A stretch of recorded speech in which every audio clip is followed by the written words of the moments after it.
tous, c'est Jenny Garden, je suis médium, conférencière, praticienne Reiki, magnétiseuse. Alors aujourd'hui, la vidéo va avoir pour thème l'énergie vitale, comment savoir si on en manque et comment surtout la recharger. Alors, l'énergie vitale, dans un premier temps, qu'est-ce que c'est? L'énergie vitale, il faut savoir qu'on en a tous.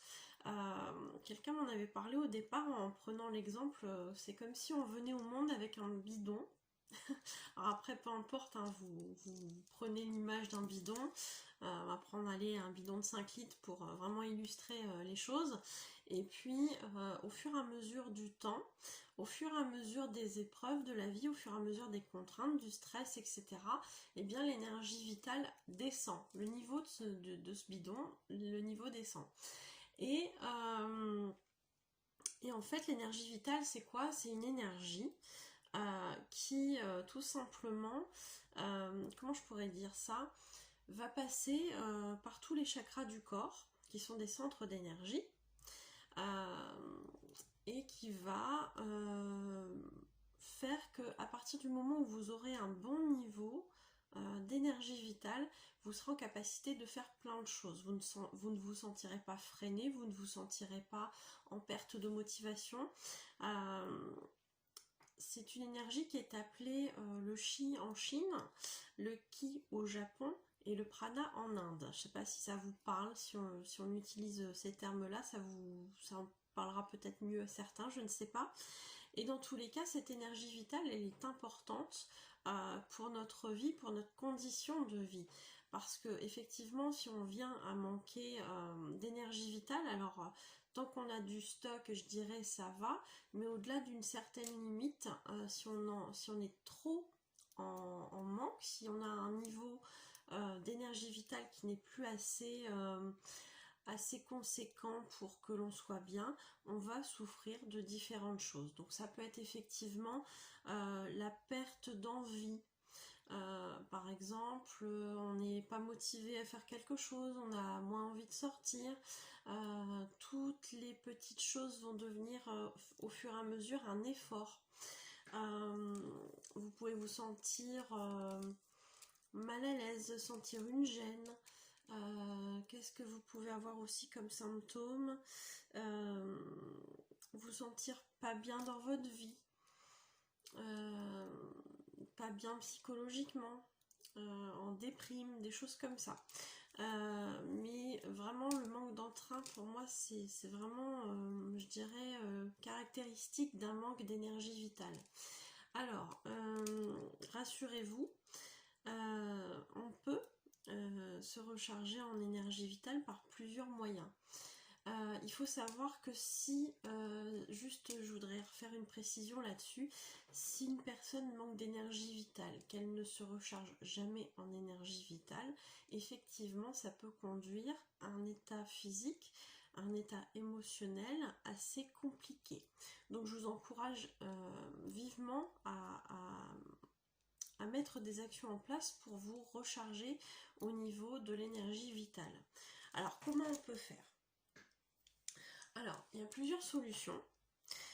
Les solutions, je dirais, qui sont assez simples et que vous pouvez faire seul, ça va être par exemple aller se promener dans la nature.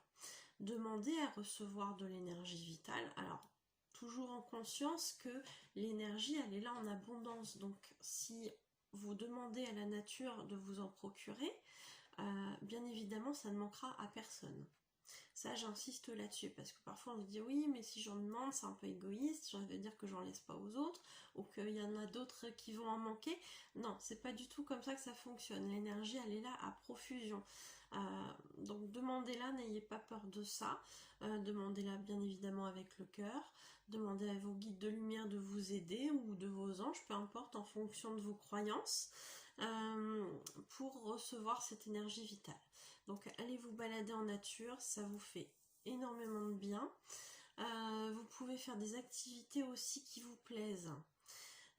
Ça va être un peu le même genre de choses que je vous ai conseillé d'ailleurs sur la vidéo concernant le fait de remonter son taux vibratoire. Donc je vous encourage vivement à aller la voir. D'ailleurs je mettrai une petite note sur cette vidéo. Je vais noter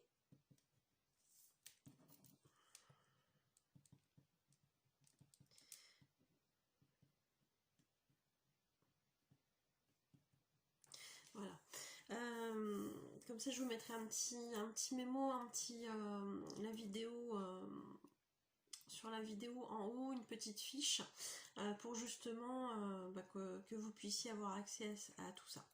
Donc, on peut faire plein de choses. J'ai pris des petites notes. On peut dépolluer son aura. Alors ça, si vous êtes adepte des soins énergétiques par exemple, soit vous en faites vous et vous pouvez vous en faire vous si vous avez accès à tout ça. Donc si vous pouvez avoir accès à tout ça, il n'y a pas de souci.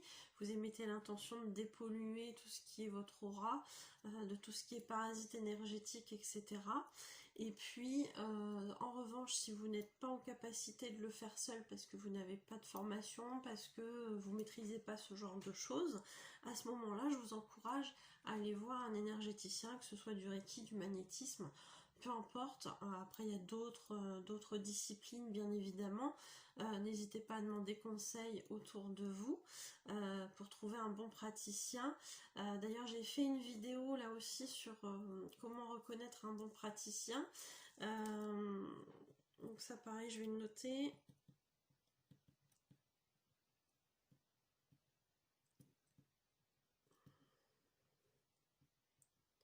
Donc n'hésitez pas en tout cas à faire appel à vos amis éventuellement pour vous diriger vers un praticien qu'ils ont apprécié.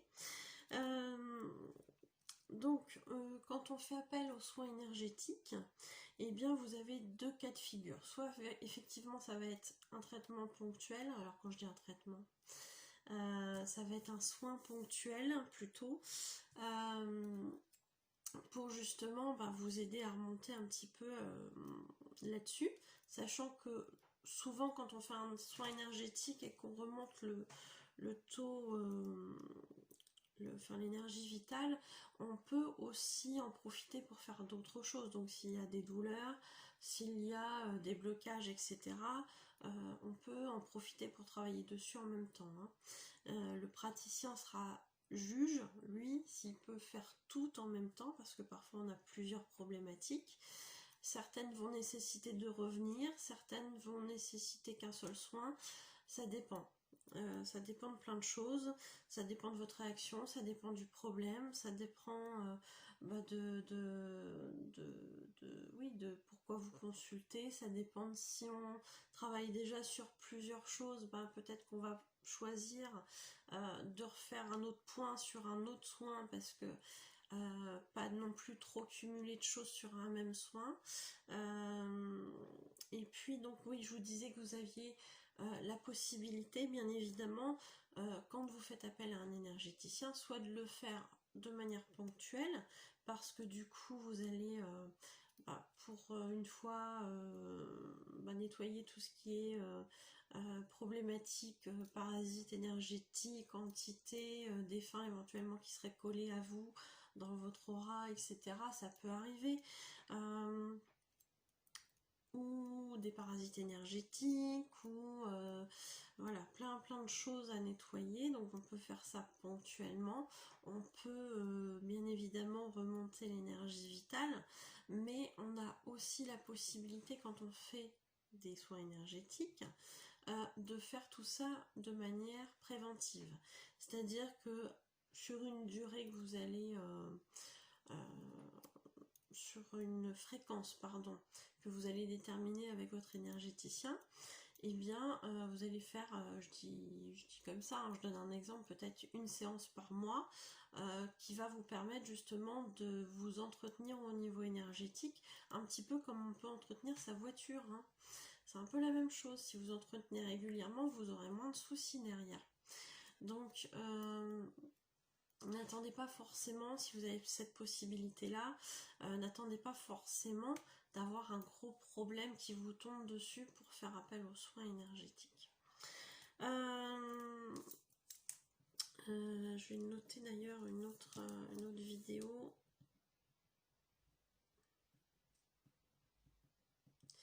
Voilà. Qu'est-ce que je voulais vous dire? Donc vous pouvez justement faire appel à tout ça. Passez des bons moments aussi avec vos proches, passez des bons moments avec vos amis. Tout ce qui est source de plaisir dans votre vie va vous permettre justement de regagner petit à petit de l'énergie vitale.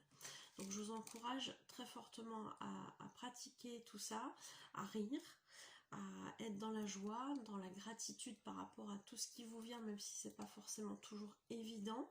Ça ne pourra vous faire que du bien.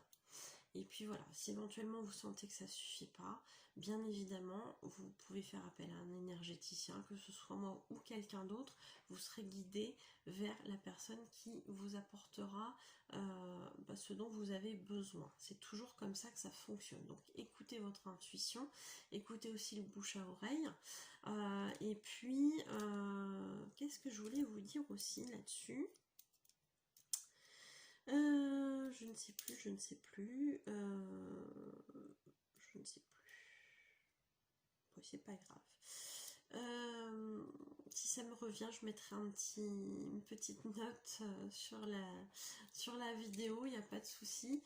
Dans tous les cas, n'hésitez pas à partager la vidéo. Si vous pensez que ça peut aider d'autres personnes, n'hésitez pas à commenter, à liker la vidéo si jamais elle vous apporte un bénéfice, qu'elle vous aide. Et puis n'hésitez pas surtout à vous abonner à la chaîne si ce n'est pas déjà fait en cliquant sur le bouton rouge, s'abonner, et en recliquant une deuxième fois sur la clochette pour être prévenu des nouvelles vidéos. Dans tous les cas, oui, c'est ça que je voulais vous dire. Dans tous les cas, un soin énergétique, un entretien avec des séances énergétiques ne vous dispense en aucun cas de faire appel à votre médecin traitant, à votre médecin généraliste ou à vos médecins spécialisés si vous êtes atteint d'une pathologie particulière, et en aucun cas ne suspendez vos traitements si vous entamez un suivi énergétique. Les deux, je le dis toujours, sont complémentaires. L'énergétique ne suffit pas à elle seule à vous guérir, à vous soigner, surtout pour des pathologies particulières. Si vous avez aucun traitement, aucune pathologie particulière, l'énergétique, bien évidemment vous fera du bien. Ça sera justement une sorte d'entretien, mais en aucun cas ça vous dispense de contrôle annuel, par exemple chez le dentiste. En aucun cas ça vous dispense de faire des examens de prévention en fonction de votre âge, comme il peut exister par exemple pour les dames, faire des frottis par exemple pour dépister éventuellement des choses, mais ça peut être aussi consulter un spécialiste à partir de tel âge pour dépister certaines choses. L'énergétique ne vous dispensera jamais d'un suivi allopathique normal. Et bien évidemment, si vous souffrez de quelque chose, un énergéticien avec une bonne éthique ne vous dira jamais suspendez vos traitements médicaux, ne vous dira jamais arrêtez de voir votre médecin traitant, arrêtez de voir vos spécialistes, parce que là, ça sera quelqu'un de très dangereux. Et à ce moment-là, je vous conseille de fuir et de ne jamais revenir vers cette personne. C'est ce que je voulais vous dire, parce que la prévention, on n'est jamais trop prudent là-dessus, et si l'énergétique peut faire beaucoup de choses et peut apporter énormément de bienfaits, là encore, elle ne vous dispense pas d'un traitement médical si vous en suivez déjà un. Voilà, c'est ça que je voulais dire. Écoutez, dans tous les cas, si vous avez apprécié la vidéo, si elle vous a aidé, n'hésitez pas à liker, partager, commenter, je vous l'ai déjà dit, vous abonner à la chaîne bien évidemment, et puis si vous avez besoin d'un soin, vous avez mes coordonnées à la fin de la vidéo. Si vous avez besoin d'une voyance, c'est la même chose, ce sont les mêmes coordonnées, n'hésitez pas, et puis surtout prenez soin de vous. Je vous souhaite une excellente journée, je vous dis à bientôt.